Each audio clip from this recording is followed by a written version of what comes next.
आप सभी विद्यार्थियों का स्वागत है। झारखंड पीजीटी की जो तैयारी कर रहे हैं, ये तीसरा प्रैक्टिस सेट है। चलिए बिना देर के शुरू करते हैं। संज्ञा अथवा सर्वनाम के जिस रूप से उसका संबंध वाक्य के किसी दूसरे शब्द के साथ प्रकाशित होता है उसे क्या कहते हैं? तो संज्ञा सर्वनाम के साथ सर्वनाम के जिस रूप का से वाक्य के किसी दूसरे शब्दों के साथ प्रकाशित होता है उस संबंध को कारक कहते हैं। ऑप्शन बी सही है। संज्ञा में से किसे अविकारी शब्द माना जाता है? तो अविकारी शब्द अव्यय को माना जाता है। हिंदी में पद कितने प्रकार के होते हैं? हिंदी में 5 पद होते हैं, 5 प्रकार के पद होते हैं। ब्रजभाषा गद्य में लिखी हुई टीकाओं की सूची में कौन सी असंगत है? बिहारी सत्सई की टीका भगवान दीन, कवि प्रिया की टीका हरिचरण दास, रामचंद्रिका की टीका जानकी प्रसाद, रसिक प्रिया की टीका ईश्वरी प्रसाद। ब्रजभाषा गद्य में लिखी हुई टीकाओं की सूची में रसिक प्रिया की टीका ईश्वरी प्रसाद ये सुमेलित नहीं है, संगत है। निम्न में से कौन संक्षेपण का भेद है? मशीनी संक्षेपण, आमुख, मौखिक संक्षेपण या सारणी संक्षेपण? तो इसमें से संक्षेपण का भेद है सारणी संक्षेपण। संक्षेपण का अर्थ होता है संक्षिप्त करना, छोटा करना।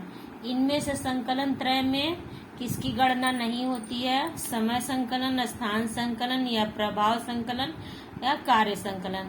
तो समय, स्थान और कार्य संकलन त्रय माने जाते हैं। प्रभाव संकलन की गणना नहीं की जाती है। राजपत्र में प्रकाशित होने वाला पत्र इनमें से कौन सा है? ज्ञापन, अधिसूचना, परिपत्र या विज्ञप्ति। राजपत्र में प्रकाशित होने वाला पत्र इसमें से अधिसूचना कहा जाता है। ऑप्शन बी सही है। विज्ञापन के निम्नलिखित उद्देश्यों में से कौन सा कथन असंगत है? उत्पाद निर्माता द्वारा विज्ञापन के कंटेंट का निर्धारण करना कि उस विज्ञापन में क्या जाएगा और उसको कितना लाभ होगा। बी ऑप्शन है विज्ञापन द्वारा उत्पाद का प्रचार प्रसार ताकि लक्षित उपभोक्ता का ध्यान आकर्षित किया जा सके। ऑप्शन सी है उत्पाद की खूबियों को आम उपभोक्ता तक निःशुल्क पहुंचाना। और ऑप्शन डी है वर्गीकृत उपभोक्ता के अनुसार विक्रय के लक्ष्यों को निर्धारित करना। तो देखिए, विज्ञापन का उद्देश्य है उत्पाद की खूबियों को आम उपभोक्ता तक निःशुल्क पहुंचाना, ये उद्देश्य नहीं होता है। Option C. प्रारंभ शब्द में प्र वर्ग का स्वरूप है। देखिए, प धन र, प आधा और र, यहाँ भी प आधा अलंत वाला रूप आधा माना जाता है, मतलब ये स्वर रहित है, व्यंजन है सिर्फ। और र और प और र दोनों ही पूरे पूरे हैं। तो इसमें प्रारंभ में प्र वर्ग का स्वरूप होगा बी, प और र। जो आप प्रारंभ जैसे ऐसे किसी भी शब्द को जब बोलते हैं आप, तो जो शब्द का उच्चारण पहले आता है वो शब्द आधा होता है और उसके बाद वाला जो शब्द का उच्चारण आता है वो पूरा होता है। तो प्रारंभ, देखिए प पहले आ रहा है और र बाद में आ रहा है, यानी कि प आधा है और र पूरा है। निम्नलिखित में से कौन सा स्वर संवृत है? आ, औ, ई और ए। तो संवृत स्वर होता है ई। भोजपुरी भाषा अपने व्याकरणिक ढांचे में इस भाषा से काफी समानता रखती है। बंगला भाषा से, फारसी भाषा से, ब्रज भाषा से या बुंदेली भाषा से। तो भोजपुरी अपने व्याकरणिक रूप में बंगला भाषा से ज्यादा समानता रखती है। प्रयोजन मूलक भाषा का प्रमुख संबंध है साहित्य से, कला से, कल्पना से, जीविकोपार्जन से। तो प्रयोजन मूलक भाषा का संबंध होता है जीविकोपार्जन से। ऑप्शन डी सही है। ज्ञान विज्ञान के तत्वों को व्यक्त करने वाली विशेष शब्दावली को क्या कहते हैं? सामान्य शब्दावली, साहित्यिक शब्दावली, बोलचाल की शब्दावली या पारिभाषिक शब्दावली। तो ज्ञान विज्ञान के तत्वों को व्यक्त करने वाली भाषा को पारिभाषिक शब्दावली कहते हैं। ऑप्शन डी सही है। पाली भाषा की समय सीमा मानी जाती है 1000 ईसा पूर्व से 500 ईसा पूर्व तक। तो देखिए, संस्कृत, पाली, प्राकृत और अपभ्रंश ये क्रम है भाषाओं का। और भाषाओं का क्रम शुरू होता है, जैसे संस्कृत ये 1000 ईसा पूर्व से 1500 ईसा पूर्व से 1000 ईस्वी तक होता है। संस्कृत, वैदिक संस्कृत, फिर वैदिक बाद लौकिक संस्कृत का आता है 1000 ईस्वी से 500 तक। उसके बाद पाली आती है 500 ईसा पूर्व से प्रथम शताब्दी तक। तो पाली की समय सीमा है 500 ईसा पूर्व से प्रथम शताब्दी ईसा तक। प्राकृत का समय है प्रथम शताब्दी से 500 ईसा तक। संस्कृत, पाली, प्राकृत, अपभ्रंश। उसके बाद 500 से 1000 तक प्राकृत का, फिर अपभ्रंश का समय आ जाता है 1000 से अब तक आ जाता है 1 ईस्वी तक। विकास की दृष्टि से प्राकृत की पूर्वकालीन अवस्था है तो संस्कृत, पाली, प्राकृत। तो संस्कृत प्राकृत की पूर्वकालीन अवस्था पाली है, ऑप्शन ए सही है। साहित्य में प्रयुक्त भाषा के आधार पर नाम और सिंह अपभ्रंश के कितने भेद किए हैं?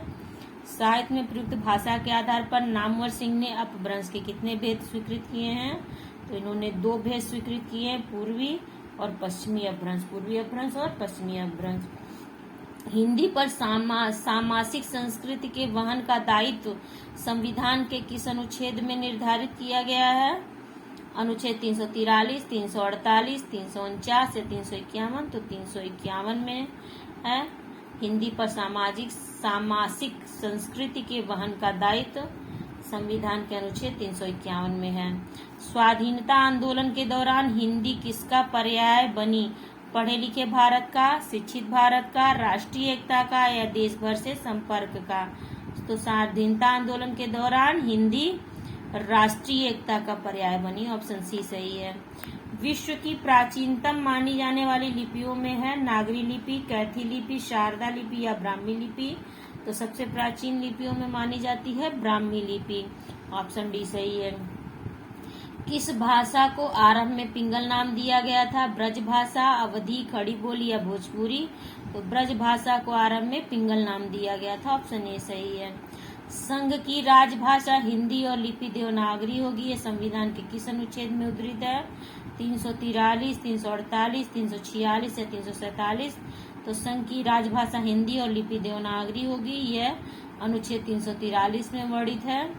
हिंदुस्तान की एकता के लिए हिंदी भाषा जितना काम देगी उससे बहुत अधिक काम देवनागरी लिपि दे सकती है। किन महापुरुष के का मत है? James Prinsep, John F fleet का, जॉन मार्शल का या आचार्य विनोबा भावे का? तो ये आचार्य विनोबा भावे का मत था।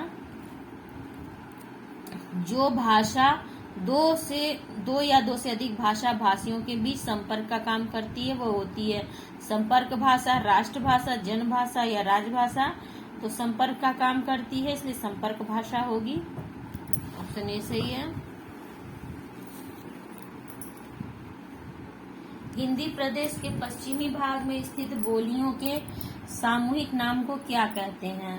हिंदी प्रदेश के पश्चिमी भाग में स्थित बोलियों के सामूहिक नाम को क्या कहते हैं? मध्य प्रदेश पश्चिमी हिंदी, खड़ी बोली या बुंदेलखंडी? तो पश्चिमी भाग में स्थित बोलियों को पश्चिमी हिंदी कहते हैं, ऑप्शन बी सही है। किस भाषा को प्राकृत और आधुनिक भारतीय आर्य भाषाओं के बीच की कड़ी कहा जाता है? मैथिली को, अपभ्रंश को, तमिल को या तेलुगु को? तो अपभ्रंश भाषा को कहा जाता है, आधुनिक भारतीय आर्य भाषाओं को के बीच की कड़ी माना जाता है। भारत के संविधान में हिंदी को राजभाषा की मान्यता कब प्रदान की गई? 14 सितंबर 1949 को, 26 जनवरी 1950 को, 26 अगस्त 1948 को या 15 अगस्त 1947 को? तो भारतीय संविधान में हिंदी को राजभाषा की मान्यता 14 सितंबर 1949 को मिली, इसीलिए 14 सितंबर को हिंदी दिवस मनाया जाता है, राष्ट्रीय हिंदी दिवस मनाया जाता है, और 10 जनवरी को अंतर्राष्ट्रीय हिंदी दिवस मनाया जाता है। वैज्ञानिक तथा तकनीकी शब्दावली आयोग भारत सरकार द्वारा देवनागरी वर्णमाला सारणी के मानकीकृत स्वरूप के रूप में सम्मिलित नहीं किया जाने वाला लिपि चिन्ह है, के रूप में सम्मिलित नहीं किया जाने वाला लिपि चिन्ह है ख, ल, री, यड़। तो री ये भारतीय वर्णमाला में, हिंदी वर्णमाला में सम्मिलित नहीं किया गया है। संस्कृत वर्णमाला में ये लिपि भी पाई जाती है। भाषा विज्ञान अध्ययन के लिए सामग्री कहाँ से ग्रहण करता है? विशुद्ध विज्ञान से, प्रचलित भाषा और साहित्य से, प्राचीन शिलालेखों से या लोगों की कही सुनी बातों से? तो भाषा विज्ञान अध्ययन के लिए सामग्री प्रचलित भाषा और साहित्य से ग्रहण करता है। ऑप्शन डी सही है। देवनागरी लिपि की विशेषता है वर्णमाला ध्वनि वैज्ञानिक पद्धति के बिल्कुल अनुरूप है। देवनागरी लिपि की विशेषता है तो वर्णमाला ध्वनि वैज्ञानिक पद्धति के बिल्कुल अनुरूप है, सही है। वर्णों का संयुक्तीकरण दुरूप वर्ण समरूप वर्ण, ये गलत है तीनों। ब्रज भाषा का केंद्रीय क्षेत्र कहाँ है? मगध, द्वारिका, अयोध्या या मथुरा? तो ब्रज भाषा का केंद्रीय क्षेत्र मथुरा है। द्वारिका में गुजराती, मगध और अयोध्या में आपके अवधी चलती है। किन्नर देश में नहीं, मगध आपका बिहार का क्षेत्र है, वहां पर बिहारी चलेगी, मैथिली, और अयोध्या में अवधी। किन्नर देश में किस विधा की रचना है? निबंध, संस्मरण, रिपोर्टाज या यात्रा वृत्तांत? तो किन्नर देश में ये यात्रा वृत्तांत विधा की रचना है। एक साहित्यिक की डायरी के रचनाकार है सच्चिदानंद हीरानंद वात्स्यायन, भीष्म साहनी, देवराज, गजानन माधव मुक्तिबोध। एक साहित्यिक की डायरी के लेखक है गजानन माधव मुक्तिबोध, ऑप्शन डी सही है। दीप जले शंख बजे के रचनाकार हैं विष्णु प्रभाकर, रघुवीर सहाय, कन्हैयालाल मिश्र प्रभाकर या भुवनेश्वर। दीप जले शंख बजे के रचनाकार हैं कन्हैयालाल मिश्र प्रभाकर, ऑप्शन सी सही है। बाल मुकुंद गुप्त ने किस वर्ष में प्रताप नारायण पर हिंदी में प्रथम संस्मरण लिखा था? 1910 में, 1918 में, 1916 में या 1907 में? तो 1907 में लिखा था। मुक्तिबोध की आत्मकथा के लेखक हैं विष्णुचंद्र शर्मा, विष्णु प्रभाकर, नेमीचंद जैन या मुक्तिबोध? तो विष्णुचंद्र शर्मा है मुक्तिबोध की आत्मकथा के लेखक, ऑप्शन ए सही है। विष्णु प्रभाकर को आवारा मसीहा लिखने में कितने वर्ष लगे? 11 वर्ष, 12 वर्ष, 13 वर्ष या 14 वर्ष? तो विष्णु प्रभाकर को आवारा मसीहा लिखने में 14 वर्ष लगे, इसलिए बहुत इंपॉर्टेंट है, बहुत ज्यादा परीक्षाओं में पूछी जाने वाली रचना है। चेहरे अनेक किसकी आत्मकथा है? नेमीचंद जैन की, धर्मवीर भारती की, इलाचंद जोशी की या उपेंद्रनाथ अश्क की? तो चेहरे अनेक ये उपेंद्रनाथ अश्क की रचना है। कामायनी को मानवता के रसात्मक इतिहास की संज्ञा प्रदान की है आचार्य रामचंद्र शुक्ल, नलिन विजय शर्मा ने, नंदुलारे वाजपेयी ने, रामनाथ गुप्ता ने? तो कामायनी को मानवता का रसात्मक इतिहास डॉक्टर नंदुलारे वाजपेयी ने कहा है। और कामायनी के ऊपर बहुत अच्छी वीडियो है जो मेरे प्लेलिस्ट में पड़ी हुई है। हिंदी आलोचना का इतिहास कौन से काल से माना जाता है? भक्ति काल से, आदि काल से, वीर गाथा काल से, आधुनिक काल से? हिंदी आलोचना का इतिहास कौन से काल से माना जाता है? भक्ति काल से, आदि काल से, वीर गाथा काल से या आधुनिक काल से? तो आधुनिक काल से आलोचना का विकास हुआ है, ऑप्शन डी सही है।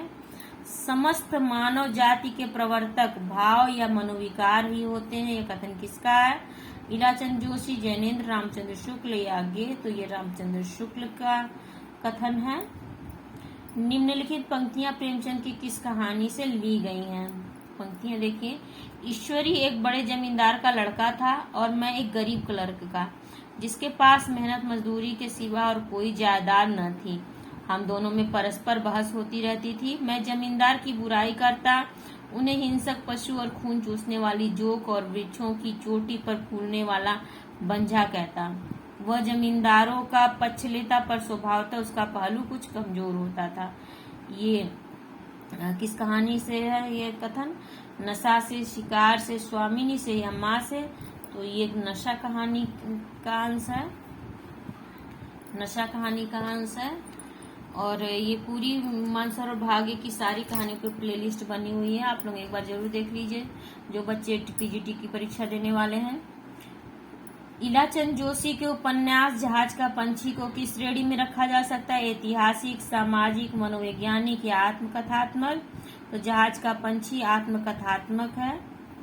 बम्बई के मजदूर संगठनों के जीवन संघर्ष पर आधारित उपन्यास है। आवा, समरांगण, अनित्य या अंतर्वंशी? बम्बई के मजदूर संगठनों के जीवन संघर्ष पर आधारित उपन्यास है आवा, ऑप्शन ए सही है। संसार में गऊ बनने से काम नहीं चलता, जितना दबो उतना ही लोग दबाते हैं। थाना, पुलिस, कचहरी, अदालत सब है हमारी रक्षा के लिए, लेकिन रक्षा कोई नहीं करता, चारों तरफ लूट है। गोदान में कथन किसका है? राम सेवक का, धनिया का, गोबर का या झुनिया का? तो गोदान उपन्यास में यह कथन राम सेवक का है, ऑप्शन ए सही है। उपन्यास का मोटापा उसके स्वास्थ्य पर वैसा ही असर डालता है जैसे मनुष्यों का मोटापा, यह कथन किस इतिहासकार का है? बाबू गुलाब राय का, डॉक्टर गणपति चंद्रगुप्त का, डॉक्टर नगेंद्र का, डॉक्टर बच्चन सिंह का। तो उपन्यास का मोटापा उसके स्वास्थ्य पर वैसा ही असर डालता है जैसे मनुष्यों का मोटापा, यह कथन डॉक्टर बच्चन सिंह का है, ऑप्शन डी सही है। आषाढ़ का एक दिन नाटक के आधार पर प्रिय गुमंजरी के संदर्भ में गलत तथ्य कौन सा है? गुप्त वंशीय राजदूहिता है, कालिदास की परिणीता है, राजनीति के दाव पेचों में निपुण नहीं है और विदुषी है। तो यही प्रिय गुमंजरी के विषय में गलत है। राजनीति के दाव पेचों में बहुत निपुण है प्रिय गुमंजरी। किस प्रसिद्ध हिंदी साहित्यकार ने शेक्सपियर के नाटकों का हिंदी भाषा में अनुवाद किया था? महादेवी वर्मा ने, जयशंकर प्रसाद ने, रांगे राघव ने या मन्नू भंडारी ने? तो शेक्सपियर के नाटकों का अनुवाद रांगे राघव ने किया, ऑप्शन सी सही है। किसने कहा आहा यदि यह आज राजाधिराज कहकर युवराज पुरुगुप्त का अभिनंदन कर सकती? किससे कहा आहा यदि आज राजाधिराज कहकर युवराज पुरुगुप्त का अभिनंदन कर सकती?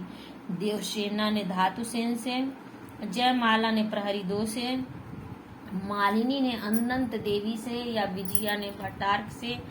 तो यह कथन विजया ने भट्टार्क से कहा, ऑप्शन डी सही है। स्कंदगुप्त में कवि कालिदास का नाम है पर्णदत्त, प्रख्यात कीर्ति, मातृगुप्त या चक्रपालित? स्कंदगुप्त नाटक में कालिदास का नाम मातृगुप्त है, ऑप्शन सी सही है। कहाँ करुणानिधि केशव सोए भारतेंदु की किस रचना की पंक्ति है? अंधेर नगरी, रत्नावली, भारत दूरदशा या नील देवी? कहाँ करुणानिधि केशव सोए ये नील देवी की पंक्तियां हैं, ऑप्शन डी सही है। दुर्गा एकांकी नाटक के रचनाकार है जगदीश माथुर, उपेंद्रनाथ अश्क, उदय शंकर भट्ट या सेठ गोविंद दास? दुर्गा एकांकी के नाटक उदय शंकर भट्ट हैं, ऑप्शन सी सही है। आधुनिक काल में पद्य के साथ किसका विकास हुआ? तो पद्य के साथ गद्य का विकास हुआ आधुनिक काल में, ऑप्शन ए सही है। रामचंद्र शुक्ल के अनुसार इंशाअल्लाह खां ने अपनी भाषा को किस प्रकार के शब्दों से मुक्त रखने की प्रतिज्ञा नहीं की थी? बाहर की बोली, गवारी, भाखापन या तत्सम? तो इन्होंने तत्सम शब्दों को अपने शब्दों से मुक्त रखने की प्रतिज्ञा नहीं की थी। अब बाकी बाहर की बोली, गवारी और भाखापन को अपनी रचना में दूर रखने की प्रतिज्ञा की थी। अन्न है मेरे शब्द किस कवि की कृति है? स्वप्निल श्रीवास्तव, रविंद्र श्रीवास्तव, आलोक श्रीवास्तव या एकांत श्रीवास्तव? तो अन्य है मेरे शब्द ये रचना है एकांत श्रीवास्तव की, ऑप्शन डी सही है। एक दिन बोलेंगे पेड़ काव्य संग्रह के रचनाकार है राजेश जोशी, सौमित्र मोहन, शेखर जोशी या अरुण कमल? एक दिन बोलेंगे पेड़ ये राजेश जोशी के काव्य संग्रह है। संवेदनात्मक ज्ञान और ज्ञानात्मक संवेदना सूत्र का प्रयोक्ता कौन है? गजानन माधव मुक्तिबोध, सच्चिदानंद हीरानंद वात्स्यायनज्ञ, सूर्यकांत त्रिपाठी निराला या महादेवी वर्मा? तो संवेदनात्मक ज्ञान और ज्ञानात्मक संवेदना सूत्र के प्रयोक्ता गजानन माधव मुक्तिबोध है, ऑप्शन ए सही है। निराला की कविता राम की शक्ति पूजा के संदर्भ में कौन सा तथ्य गलत है? इसमें धर्म और अधर्म के शाश्वत संघर्ष का चित्रण है। यह रचना मूलतः राम और सीता की प्रणय गाथा है, ऑप्शन सी है। इसमें राम की आराधना करते हैं, इसमें राम शक्ति की आराधना करते हैं। यह कविता छायावादी काव्य की एक उत्कृष्ट रचना मानी जाती है। यह कविता छायावादी काव्य की एक उत्कृष्ट रचना मानी जाती है। तो राम की शक्ति पूजा में मूलतः राम और सीता की प्रणय गाथा है, यही कथन इसमें गलत है, ऑप्शन बी।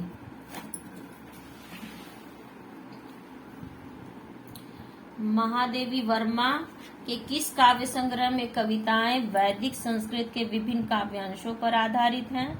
सप्तपर्णा, दीपशिखा, नीरजा या सांध्य गीत? तो ये सप्तपर्णा में है, वैदिक मंत्रों का अनुवाद किया गया है। कुरुक्षेत्र का मुख्य प्रतिपाद्य क्या है? युद्ध देश विरोधी प्रवृत्ति है, संसार में शांति, समता और न्याय की प्रतिष्ठा के लिए युद्ध आवश्यक नहीं। युद्ध सदैव मनुष्य विरोधी होता है। जब तक संसार में सद्भावना, शांति, समता और न्याय की प्रतिष्ठा नहीं होती तब तक युद्ध अनिवार्य है। तो कुरुक्षेत्र का मुख्य प्रतिपाद्य यही है, जब तक संसार में सद्भावना, शांति, समता और न्याय की प्रतिष्ठा नहीं होती तब तक युद्ध अनिवार्य है। ऑप्शन डी सही है। राम की शक्ति पूजा के विषय में कौन सा कथन असत्य है? राम की शक्ति पूजा का सुझाव जामवंत ने दिया। राम को रावण पर विजय का वरदान देवी से प्राप्त हुआ। राम की शक्ति पूजा का कथानक रामचरितमानस पर आधारित है। राम की शक्ति पूजा के राम मानव अधिक है, ईश्वर कम है। तो राम की शक्ति पूजा का कथानक रामचरितमानस पर नहीं बल्कि कृत्तिवासी रामायण पर आधारित है। ऑप्शन सी इसमें असंगत है, सत्य है। यह आंख बड़ी बला है, इसका आना जाना उठना बैठना सब बुरा है। यह किसने लिखा है? पंडित बद्रीनारायण चौधरी, बालकृष्ण भट्ट, प्रताप नारायण मिश्र या लाला श्रीनिवास दास। ये प्रताप नारायण मिश्र के प्रसिद्ध निबंध आंख से उद्धृत है। इन्होंने आंख, दांत, भव, बात सभी विषयों पर निबंध लिखे हैं। भारतेंदु कृत तदीय सर्वस्व किसका अनुवाद है? नारद भक्ति सूत्र का, ऋतु संहार का, मेघदूत का या आंखों की किरकिरी का? तो तदीय सर्वस्व नारद भक्ति सूत्र का अनुवाद है। बिहारी अकेले कवि हैं जिन्होंने ग्रामीण संस्कृति के विरुद्ध घृणा की अभिव्यक्ति की है। यह किसका कथन है? रामचंद्र शुक्ल का, हजारी प्रसाद द्विवेदी का, डॉक्टर नगेंद्र का या बच्चन सिंह का? तो ये बच्चन सिंह का के विचार है। सनी कज्जल चस झख झस, सनी कज्जल चस झस लगन उपज्यो सुदिन सनेहु, क्यों न नृपति हवय भोगवय लहि सुदेश सब देहु। बिहारी के उपर्युक्त दोहे में उनकी बहुज्ञता का कौन सा पक्ष प्रकट होता है? वैदिक ज्ञान, राजनीति, देशाटन या ज्योतिष ज्ञान? तो इसमें ज्योतिष ज्ञान प्रकट हुआ है बिहारी का। गोपियों की वचन वक्रता का मनोहारी चित्र सूरदास के किस अंश में मिलता है? बाल लीला, प्रेम लीला, दान लीला, भ्रमर गीत? तो ये भ्रमर गीत में मिलता है, किसी का गलत नहीं होगा। पुष्टि मारक को जहाज जात है, सो जाको कछु लेना होए सो लेव। सूरदास की मृत्यु के को सन्निकट जानकर ये शोकार्त वचन किसके करने कहे हैं? गोकुलदास, विठलनाथ, कुंभन दास या नंददास? तो ये विठलनाथ का कथन है।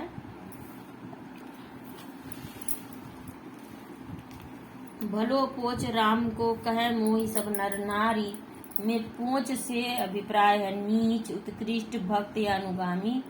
तो पोच का अर्थ यहाँ पर नीच से लिया गया है। ऑप्शन ए सही है। निम्नलिखित में से कौन निर्गुण भक्ति काव्य के कवि नहीं हैं?